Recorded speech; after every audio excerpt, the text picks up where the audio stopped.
Ayun na, kumbaga lahat kayo connected kay Zion dito as ninyo. Yan. Sige, ikaw na Zion Sige po. yung Pero yung character ko po kasi mismo, hindi ko siya masyado mamimiss kasi araw-araw po parang dala ko na kasi marami po kaming similarities tulad ng lagi nagpe-pray, mabait, ginagalang mabait. Kasi ginagalang yung mga magulang, yung mga ano. Pero ang totoong mamimiss ko po dito yung production. Kaya si Direk, bait, labi Direk. Tapos syempre po yung mga kasama ko, tulad si Sir Freddy. Syempre po lahat ng artist. Tapos ito si cute ni Riley. Yun lang po talaga yung mamimiss ko sa ninyo. Yun lang po. Maraming salamat. ay abot mo yan sa syempre sa mga kiddies natin.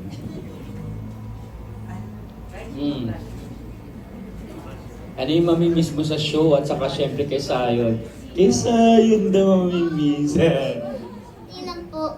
Hindi ko po talaga crush si Zion. Ayun, isang paglilinaw. Lilinaw agad. Sige, go, baby. Friends po talaga kami at mamimiss ko din po yung mga friends ko po dito sa ninyo. Siyempre naman, magkaka-close kami. Minsan, nagbabanding din.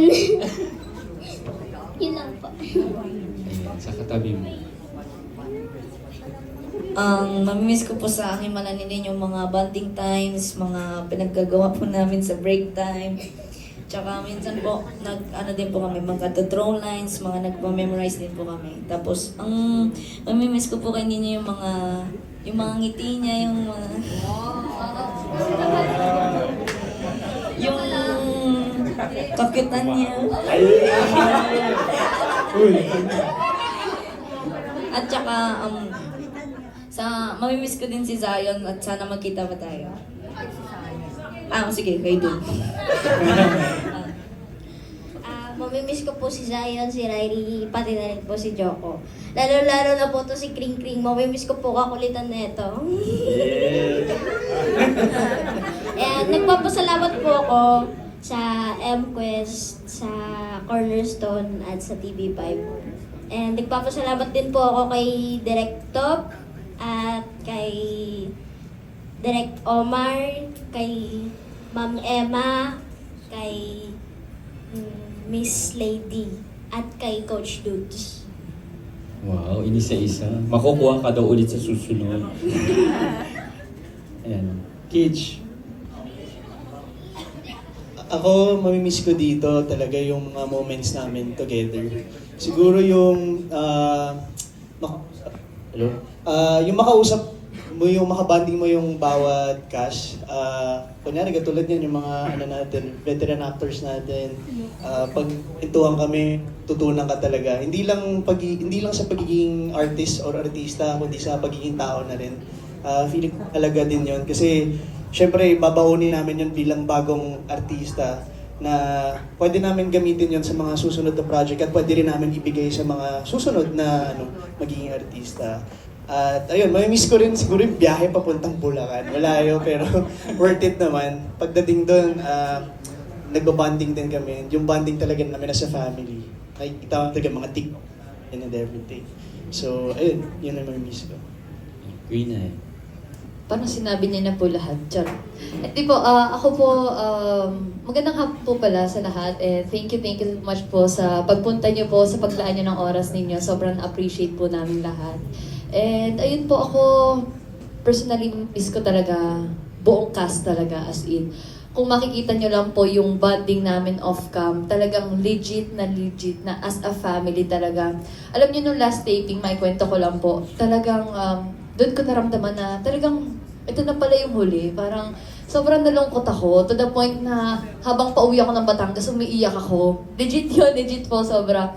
So, doon ko naramdaman na talagang itong pamilyang to, ang hirap bitawan, pero at the same time, kailangan eh. So, ayun po, sobrang mamimiss ko ang mga TikToks, yung mga sharing ng foods. Grabe si Miss Kay, alam na alam ko yan. alam na alam niya si Miss Kay pagdating talaga sa set. Grabe magbigay ng pagkain. Kaya thank you so much po. And syempre kay Direk, thank you so much po. Grabe din talaga si Direk. Saludo ako sa mga payo ni Direk. And syempre sa writer, solid, napakaganda ng kwento talaga as in. And kay Zion, thank you so much.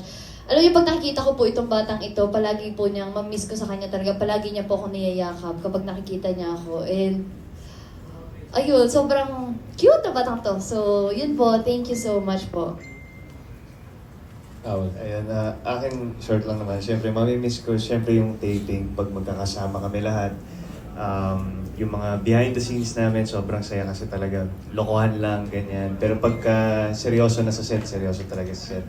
And of course, yung mga kids, dahil lagi ko rin silang kasama sa school, sa mga school scenes, so mamimiss ko rin sila. And pag off-cam kasi parati akong tulog eh. So, so naririnig ko lang minsan bumubulong sa mamimiss ko lang yung mga ganong background pag natutulog ako. Yan, and syempre sa mga, thank you sa lahat. Thank you, Direct Top. Thank you sa mga veteran actors namin na binigyan kami ng mga napakagandang advice para sa buhay namin and syempre para sa career. Yun lang po. Thank you. Ayan. Kay?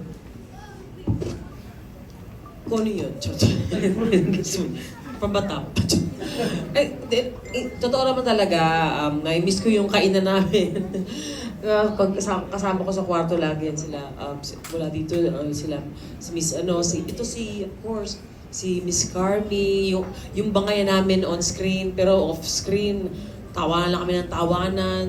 Kami ni Nino, nagkaroon na kami ng bonding na akala ko talaga, akala mo ako nagluwalsa talaga sa kanya. Alam mo yun, na very natural. Tapos yun nga yung nag-iisip na kami kung ano kakainin namin. Lunch pa lang. Kasi masarap 'di ba yung yung kabanding mo yung buong cast, 'di ba? Hindi walang senior o walang baguhan, kundi pantay-pantay ang tingin mo. So, yun ang miss ko dito sa grupo ito. At saka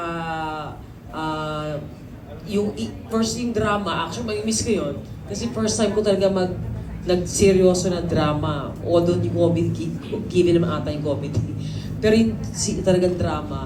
So, yun siguro may-miss ko. Pero ayoko na naman ding ulitin masyado. Mabigat ba? Hindi. Kaya ko pala. Akalain nyo yun. Yun lang. Maraming salamat direct sa ating mga writers. And of course, sa MQuest TV5 sa Cornerstone Studios. Maraming salamat. I would like to thank myself because without me, this show will still go on. Thank you so much. Woo! Ayan, Sir Freddy, Lolo Mars, nakakaiyak yung episode kahapon sobra. Let me first send my gratitude to our direct top sapagkat panayang padala sa akin ng message. Sinasabi niya, did you enjoy the taping? Because that is what he wants. He wants all of us to enjoy it. Meron mga panahon na talagang malungkot yung eksena na yun, na ibubuhay namin yun at pagkatapos doon, kami umiiyak ako, I probably cried a ton of tears, no? But most of all, I really, with all honesty, I will really miss Zion, sapagkat ito yung batang nakita ko na meron dimples na pwede kang mag-challenge. Pagkatapos, apong face. Pagkatapos, yung book niya, pwede sa GQ. This guy is come praises. You remember yung first time tayo nagkaroon ng MediaCon? Yung kagad ang sabi ko kagad, this guy, we hit the jackpot on Zion, and he proved us right, And, pero, siyempre, nami-miss ko rin naman itong dalawa na ito. At bago ko bitawan yung apat, alam mo, hindi ko makakalimutan yan sapagkat pag nakikita nila ako, nararamdaman ko yung yakap nila, yung bati nila sa akin. Sapagkat alam nila, pag binati nila akin, meron akong tsokolate. Pero yung katabi ko, ako'y saludo dito sa dalawang to dahil kung magpakpakan ito, talagang parang kasali ka eh, di ba? Parang yung galit, todo-todo, no? Ang haba ng mga script nila, pero nagkakasalo-saluan, pero ang ganda lumabas, no? You have to remember, Carmi, we were together in a program in the 60s, no? Ayaw ni Miss Carmen.